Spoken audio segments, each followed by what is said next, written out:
There are so many Breaking Bad Easter eggs sprinkled throughout The Walking Dead that some fans actually believe Walter White's story is a secret prequel to the zombie apocalypse. Now, I don't know if Heisenberg caused the end of the world, but the connections are way too good to ignore. Today, we're breaking down the wildest Breaking Bad references hidden in The Walking Dead 1. Let's start with the one that's just too iconic to miss. In The Walking Dead Season 2, Episode 2, Daryl digs through Merle's old drug stash to help T-Dog fight off a nasty fever. And right there in the bag, a little nod to Breaking Bad's most infamous creation, Heisenberg's blue sky meth. This isn't just a generic prop, it's the exact same distinct shade of blue that Breaking Bad fans instantly recognize. And AMC knew exactly what they were doing. It's basically a wink to the audience saying, "Yep, we're crossing universes here." Of course, some fans took this way further, theorizing that Walter White's meth somehow sparked the entire zombie outbreak. Now, is that theory convincing? Honestly, no. But it's one of those wild connections that makes these two shows feel secretly linked. And admit it, it's kind of fun to imagine Heisenberg indirectly responsible for the end of the world. Next up, let's talk about Glenn's ride. In the very first season of The Walking Dead, Glenn makes his big escape from Atlanta by hot-wiring a slick red Dodge Charger. It's one of those early moments that instantly made Glenn a fan favorite. Smart, resourceful, and just a little bit reckless. But here's where Breaking Bad fans did a double take.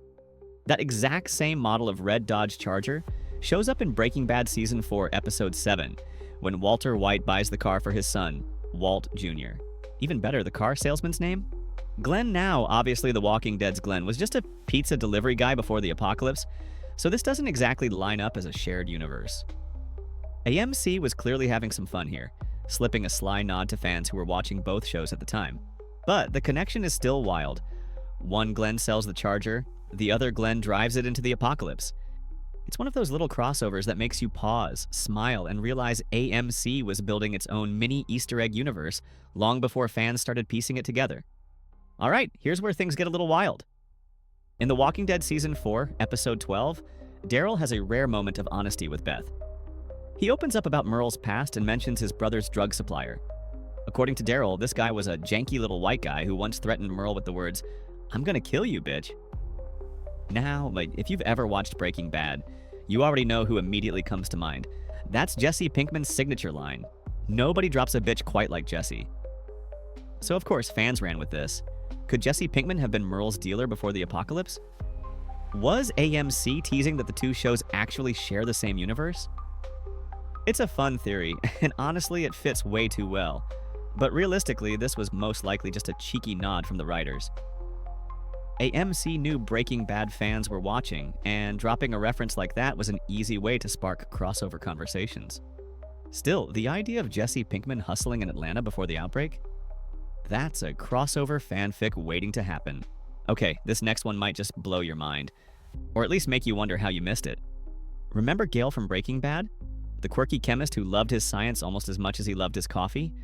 Well, he had this bizarre, over-engineered coffee machine that was practically a character of its own. It was so Gale, a mix of genius and eccentricity. Now here's the kicker. That exact same coffee machine shows up in The Walking Dead. In Season 3, inside Milton's lab at the prison, you can spot the very same contraption sitting there, like it belongs in a chemistry classroom, rather than the middle of the apocalypse. So what does this mean? Did Gale secretly survive the zombie outbreak and lend his gear to Milton? Or, more likely, did AMC just decide to recycle one of its coolest props between shows? Either way, it's a fun little Easter egg that connects two of AMC's biggest series. Last but not least, here's a crossover detail that hides in plain sight. But only if you're really listening. In The Walking Dead Season 9, Episode 10, during Alpha's backstory, we hear her singing a haunting old tune to her daughter, Lydia, the tattooed lady. It's eerie, unsettling, and perfectly twisted for the Whisperer's origin story. But here's where Breaking Bad fans perked up their ears. That very same song, it's Todd's ringtone for Lydia in Breaking Bad.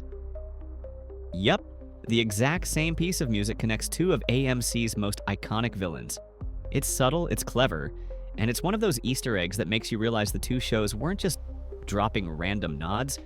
They were intentionally weaving in little crossovers for the fans paying close attention. Music, meth, coffee machines. The connections are everywhere.